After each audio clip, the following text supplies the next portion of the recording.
Hey, what's going on, guys? Tyson here with you. I am in Scottsdale, Arizona. Beautiful sunny day. As you can see, I got a little bit too much sun yesterday, but I'm back out here ready for more.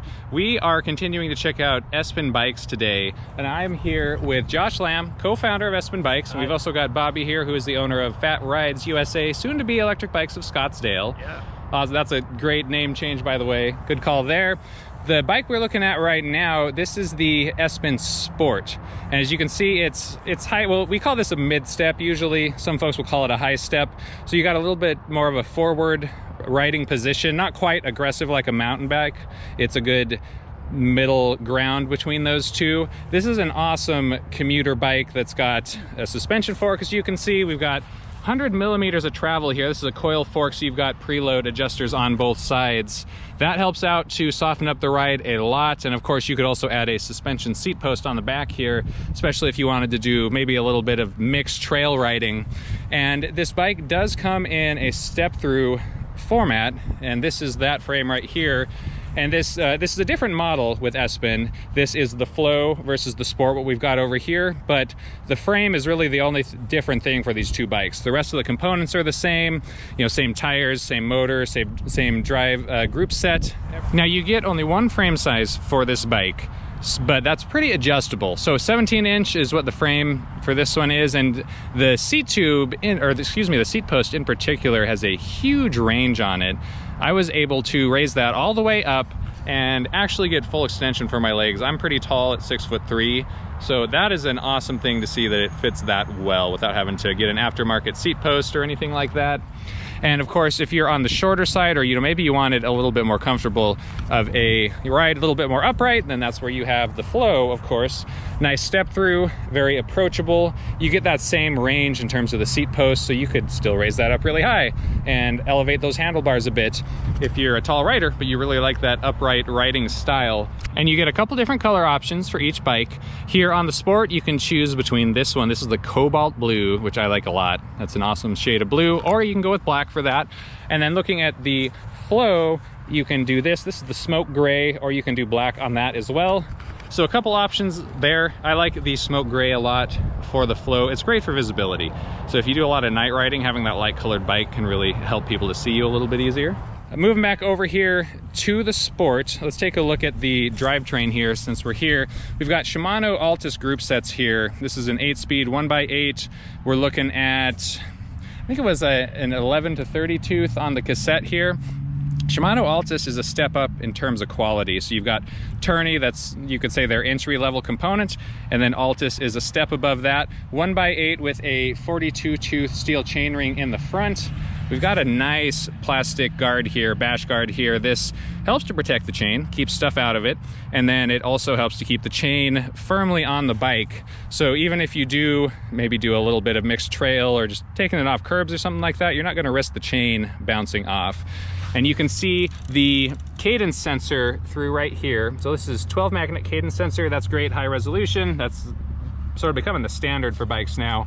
As you can see, that is not a sealed sensor. So that does leave it a little bit at risk for getting bumped and magnets falling out. It is hidden really well behind the chainring. And even looking on this side here, the frame housing and everything else helps to protect it, but just be aware of that, especially if maybe you're noticing some strange performance from the pedal assist. Check out your cadence sensor down there, make sure you didn't lose a magnet or anything like that. We've got awesome integrated components on this bike here. So we get these fenders here, plastic fenders, front and rear. This rear rack back here, 55-pound weight limit on that. Integrated lights on both sides, and I think these ones were the Spanninga lights. And you can see it wired in right there. Then we have a headlight up here that, in addition to being integrated, also has the side cutouts. That helps out with your side visibility. And you get a reflector on the front as well. All of that comes standard with the bike, which is fantastic. Moving up to the cockpit here, these grips are rubber, ergonomic, and locking, and they feel nice and comfy. The brakes are done by Zoom. We've got hydraulic disc brakes here, 2-finger levers. These are adjustable for reach and angle, of course. And the rotors, we'll get you a better shot of this once we turn the bike around, but 160mm rotors, front and rear on here, dual piston calipers. So this is a really good mixed use bike. You can use it for commuting, and you can also use it for trail and Bobby was telling me you've actually kind of converted these for trail riding, right? I sure have. Yeah, so tell us about that. I've noticed that there was a strong need for people who are in RVs or maybe on their fifth wheel, and they wanted something where they can get on the dirt and off-road. And you know, I've just been creative with the bike. All the parts are so interchangeable with normal bike parts. I go with a 2.3-inch trail riding tire. I put the suspension seat post on it. I do pulsating 600 lumen lights on it so that you could see in the darkness. And it really takes the bike to a different level. And it's just been a fun bike for me to have in my shop because I can integrate it with all the different accessories that we have. So it's a lot of fun to work on. Awesome. And then for electric power on this, so we looked at the Rain bike earlier, which was the mid-drive motor. So here we're looking at a rear hub motor, geared rear hub motor from 8Fun or Bafang, as you may know them. 500 watts of power on this motor, about 750 nominal.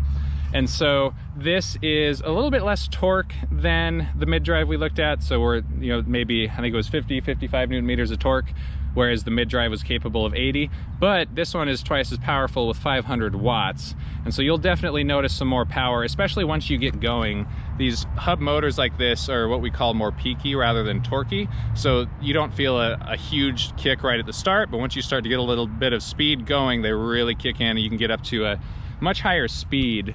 And speaking of speed on this bike, as they come from the factory, then they are what we would call a class 2. So you can use pedal assist, that cadence-based pedal assist. You also have a trigger throttle on the left grip, and the top speed is 20 miles per hour, but that is not set in stone. It's pretty easy to adjust so that you could make this, you know, a class 1, class 2, class 3.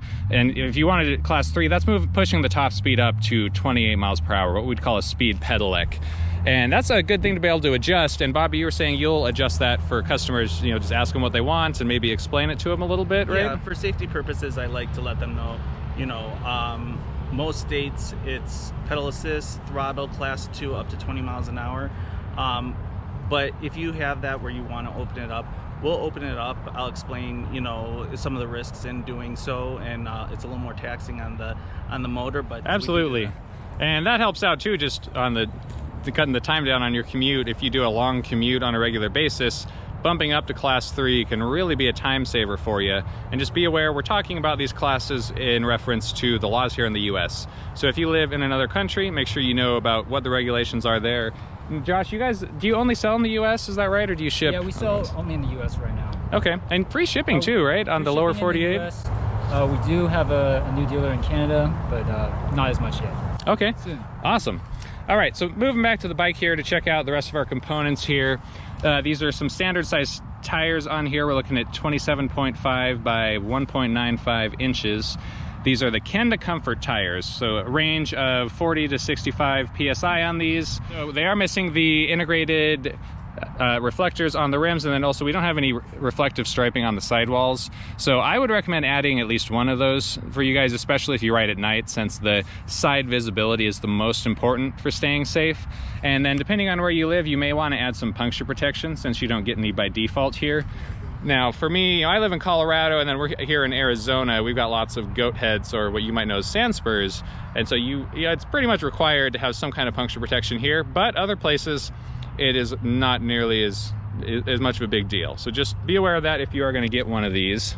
The saddle here, we are looking at a Selle Royale saddle. This is pretty big. It's got a little bit oversized to it. It's nice and soft. It feels great to ride. We've got some bumpers back here to add a little bit more cushion. And as we've mentioned with the other ones, if you wanted to get a suspension seat post, you could really go all out on it. But I found that this saddle performs great.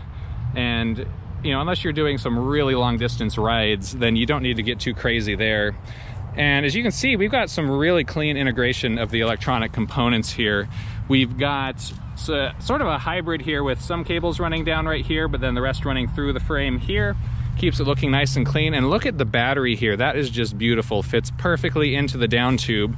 I'm gonna grab the key here so that we can get that out for you. And as you can see, we've got the charge port cover right here. Stays on a leash so that it won't fall off. Fits in nice and snug.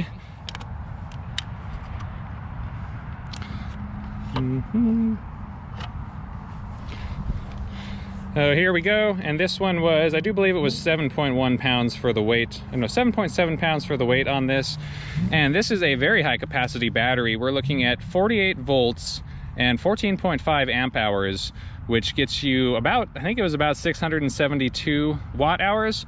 That is great capacity and range. You're looking at 30 to 50 miles for the range on this. One of the other things that we should mention is that because of the integration of the battery, we found that a lot of the other bikes that we've supported in the past are high theft bicycles, where we're actually riding this bike out and have to tell people that this is an electric bike. So it reduces the risk of theft, and a lot of electric bikes, they scream $1,000 bill.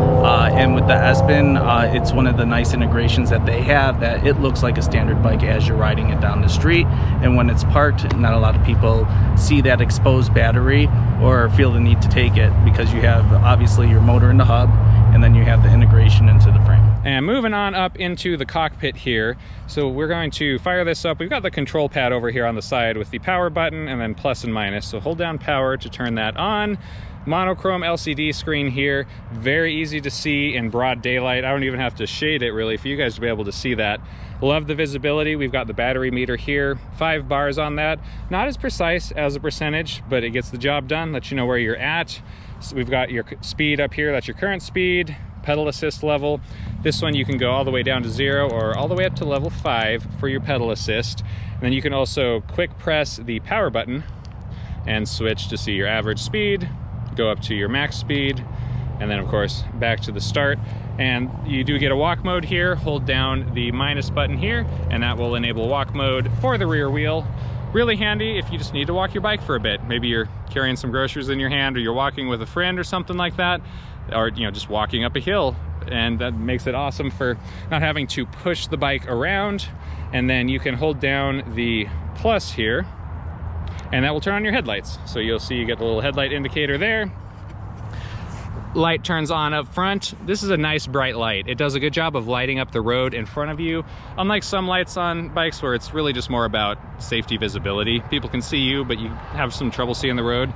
This one does a great job lighting up the road. And then of course we have that integrated tail light back here that is turned on by the same control. That's awesome. No extra button to have to worry about there. And then if you want to get into the settings to change anything, you can double tap the power button here, and then single clicks will maneuver you around to different things in the menu.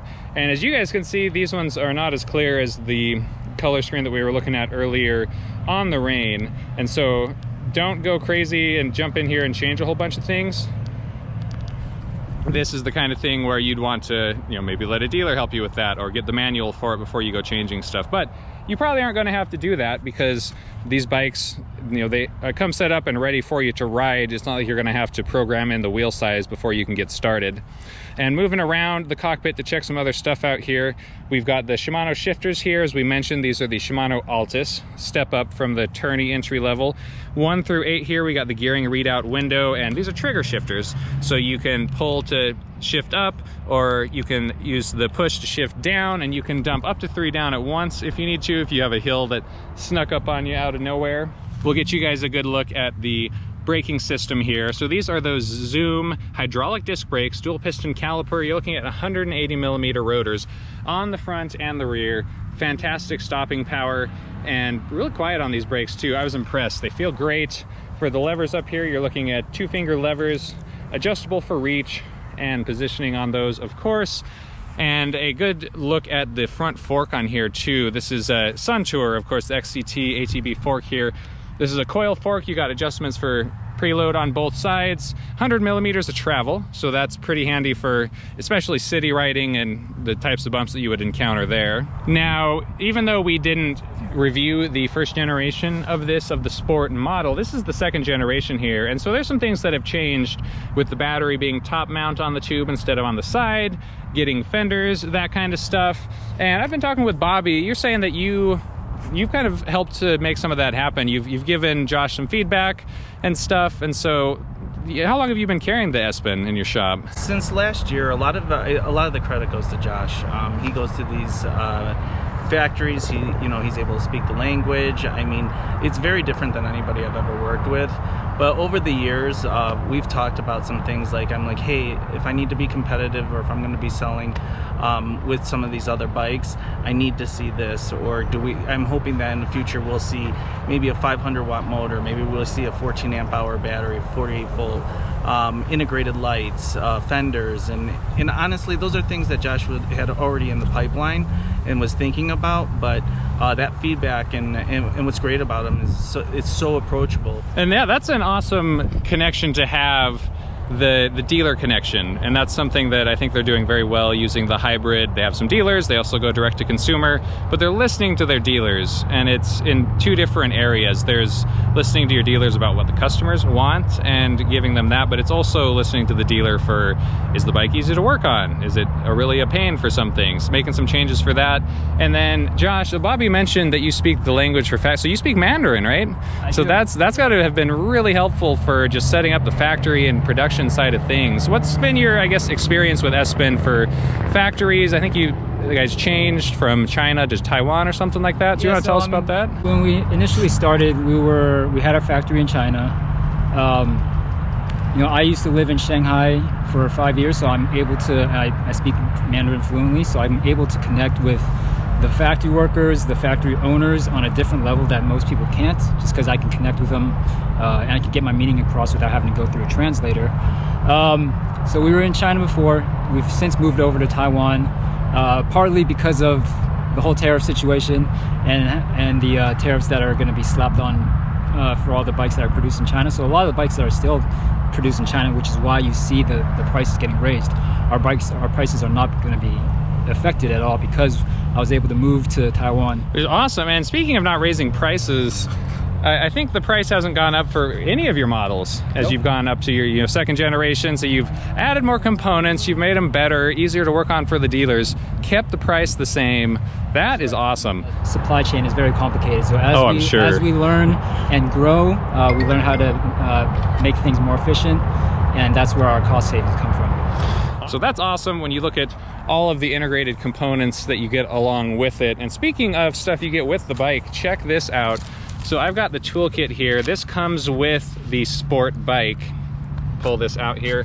Look at this. So you get all the different sizes of Allen wrenches, and then you can lift this up over here. And check that out. You can get a socket wrench toolkit. So this is fantastic. A lot of bikes that get shipped out, you're gonna get maybe just an Allen wrench and a screwdriver thrown in there, and they call it a day. So this is fantastic. We'll cover anything that you need to adjust on the bike, and so I love to see it get shipped with that. We got the charger here so that you can check that out. Standard charger here at 2 amps, so it's around 6.5 hours-ish to charge the battery if you were to run it all the way out, which you should, of course, try not to do. A little bit lighter weight than usual. I weighed this charger at 1.2 pounds. And the standard ones that I see for this power are closer to 1.4, 1.5. So that's awesome, makes it a little bit easier to transport around. And the weight on the bike here, since we didn't talk about that yet, you're looking at 55 pounds is what Espin says it weighs. And I weighed the bike at 54.9 pounds, which might be the first time I've weighed a bike and it was a little bit under the manufacturer's spec. So you guys have really done a great job with the specs on your bike. You look at your website, you've got everything laid out in terms of the components and the weights and the sizes, the battery specs, really just the whole 9 yards. So that is awesome. You guys, it seems like you really know your bikes inside and out. Well, we really, we know that a lot of people come to you guys to look for specs, and so we try to provide the information that you guys the customers would look for on your website, so they can see the same thing on our site. Awesome job. And I'll tell you, that sure made things easier for me. A lot of times I have to do a lot of legwork and digging around and you name it to get them, so definitely appreciate that. And you guys have just the 3 models right now, the Rain, the Sport, the Flow. Do you guys have plans to add some more models? And what's coming up for Espin bikes in the future? Well, still early in the works. We're thinking of a folder. It's still a little bit too early to really talk too much about it, but I would say probably a folder is next. Awesome. Yeah, and that's a good one to add to the lineup. Is folders are very popular right now. There's a huge range in the types of folders that you can get. So super exciting that we'll get to check one out from Espin. Okay, guys, we're gonna go for a spin on the Sport now. I've got the saddle adjusted, which this is just awesome. I am able to get full leg extension on this, which for a one-size-fits-all bike and me being tall, never happened before. Love that. We have it fired up here already. As you can see, we're starting out in pedal assist level 1. And so I'm gonna set the camera back here just so you can hear that kicking in and out and get a sense for the delay, because it is a cadence sensor, so it's gonna have some delay to it.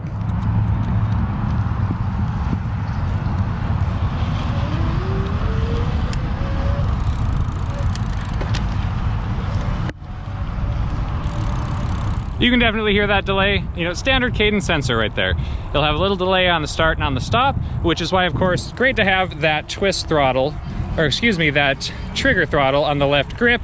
Can really help out there. As you can see, this bike is really stable for riding hands-free. I love that.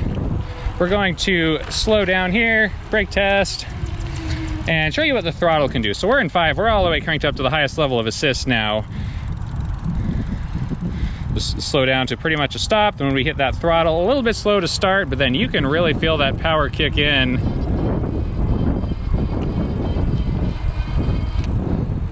Takes off really well. I'm gonna slow down again and we'll let you get a look and a listen at the motor back there.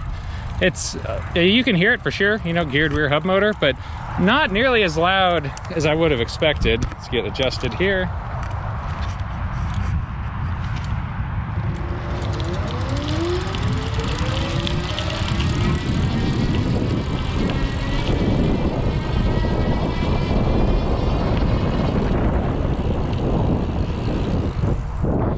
So it was surprisingly quiet for a rear hub motor.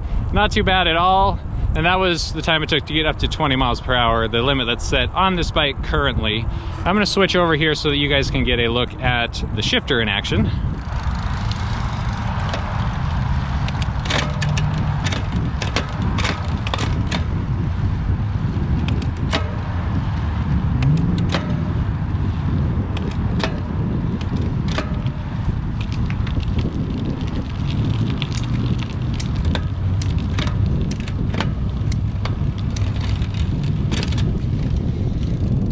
So you can see, had a little bit of trouble on second gear there.